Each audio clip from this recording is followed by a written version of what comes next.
Good morning, hockey fans. This is Steven Heisler with HeisHockey.com, the Victorious Hockey Company, and the Junior Hockey Discussion Group on Facebook. You are watching the Junior Hockey Morning Show.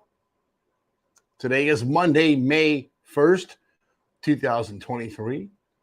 You can find us on the World Sports Broadcasting Network, WSBN.TV, Facebook, Twitter, YouTube. Hopefully you're watching this morning in your car. Well, not watching in your car, listening in your car, on your phone, at work, home, in the locker room, wherever you happen to be watching the show. We hope you enjoy it. Continue to watching. And we will try to do this continuously all summer. God only knows how we're going to pull that off. A lot more guests coming on during the off season. Folks, you see this giddy smile on my face. Bad smile. Leafs won a playoff series. I really don't care what happens from here. That's the first playoff advancement since 2004. So needless to say, it's a fun day to be a Leafs fan. A little housekeeping. The kid, Tomas, and I are on our way to Las Vegas this morning. In fact, we should already be about 250 miles or so towards Pensacola by the time you're watching this show this morning. We are all set to stop at Sam's Grill in Shreveport, Louisiana tonight, about 8 o'clock. And if all goes well, we will be recording Tuesday's show from there with a few Mudbug fans. We can round some up. Should be fun. And we'll make our way to Albuquerque Tuesday afternoon, and we'll be sleeping until early Wednesday. Get up, and we'll finish our trip to Las Vegas. Be back here on the 12th, I think, right? Should be fun. All right. North American Hockey League playoff update. This is going to hurt. Austin Bruins versus St. Cloud Norsemen will be meeting in the Central Division Final. The Norsemen should not be here. They have been in a war with the league officiating director, on-ice officials, the injury bug all season. The fact that they earned a huge sweep over Aberdeen was stunning enough, but to do all that without their head coach, who was suspended again, without him being on the bench, that job is amazing. What's happened to the Norsemen this year will go down in history as one of the biggest black marks the North American Hockey League has ever had. It's been a joke. Steve Howard's Bruins have every conceivable advantage in this series. I'm going to pick Austin to win, but I can't help but be reminded that I also picked Scott Langer's Wings to win. The Wings had every advantage too. And did not work out too well for Aberdeen. Yes, I'm picking Austin because I'm going to stick with that, but would not be shocked to see the Norsemen reach the Robertson Cup Finals and actually win the whole darn thing, just in spite of Mark Frankenfeld and Cabal and that other Yankee Doodle guy from the SPHL that used to be an NHL referee. Forgot his name. Fawcett. The Foss. Not a good guy. That's why he's not doing the SPHL anymore. Guy's horrible. There's definitely been a lot of shenanigans surrounding that whole situation this year. Fawcett doesn't like Corey Millen. So that's how it's going to go. Over to the East Division. Maryland Black Bears will be meeting the Maine Nordiques. At first glance, this looks like a laugher. Yes, Maryland should roll through the Nordiques like a hot knife through cold butter. The problem is, when we try to evaluate what Maine did to the defending Robertson Cup champion New Jersey Titans, we realize that there may be some issues here. Honestly, I did not believe the Nordiques had it in them. Then there are other rumors about the Nordiques fire sale. A wire transfer was supposed to have been done before and during the last NHL Board of Governors meeting that never materialized. Now we are hearing that the AAA coach, Nick Scurlock, has put together a group to take over the club, and he plans to insert himself as the new head coach. Oh boy, you can ask the NAPHL officials how much they like Nick Scurlock.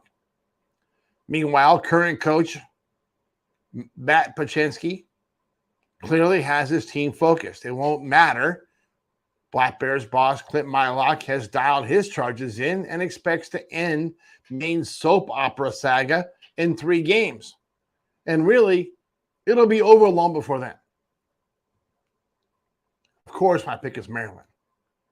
Midwest Division, Wisconsin Wendigo are going to meet the Minnesota Wilderness. The Wendigo have gone all in an effort to win the Robertson Cup in their first year in Wisconsin.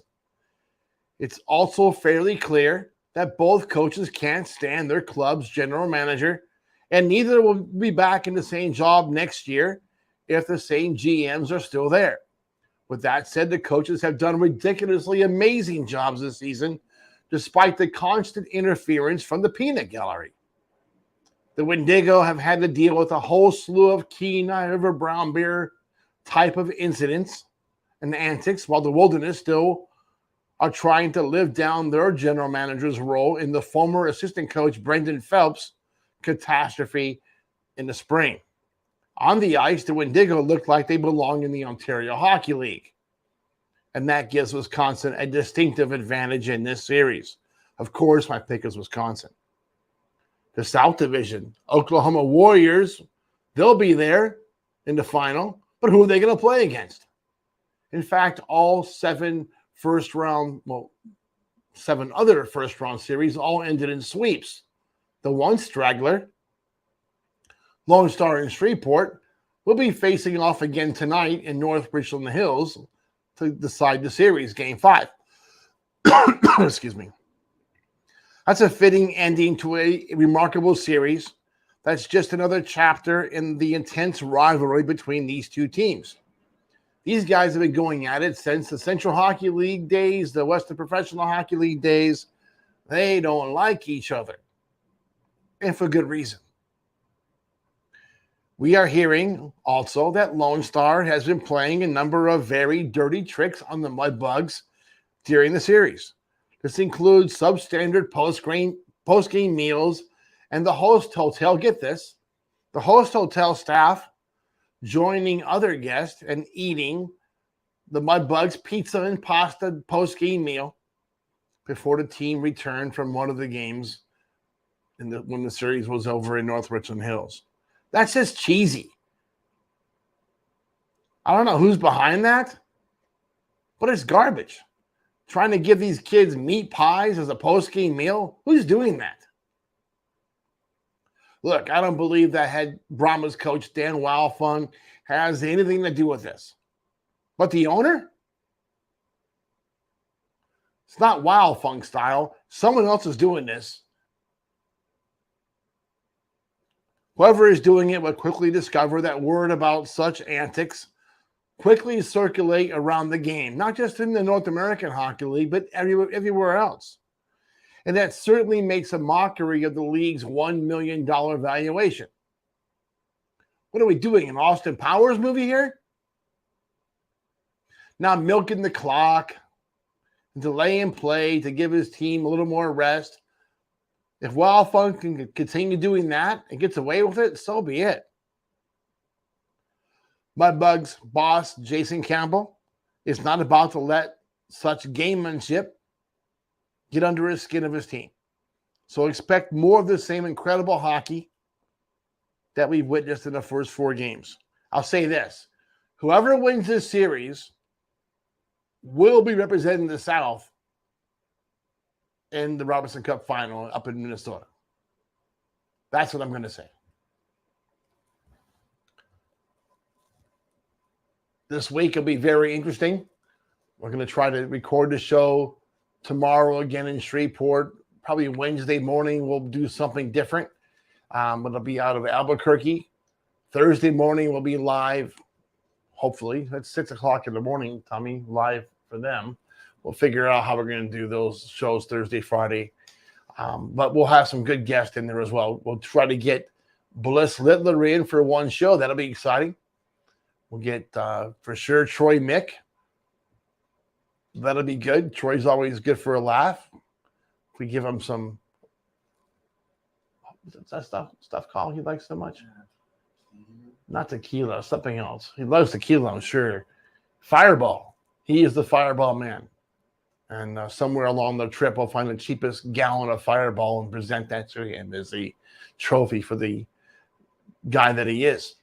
All right, until tomorrow, we hope that you enjoy your morning coffee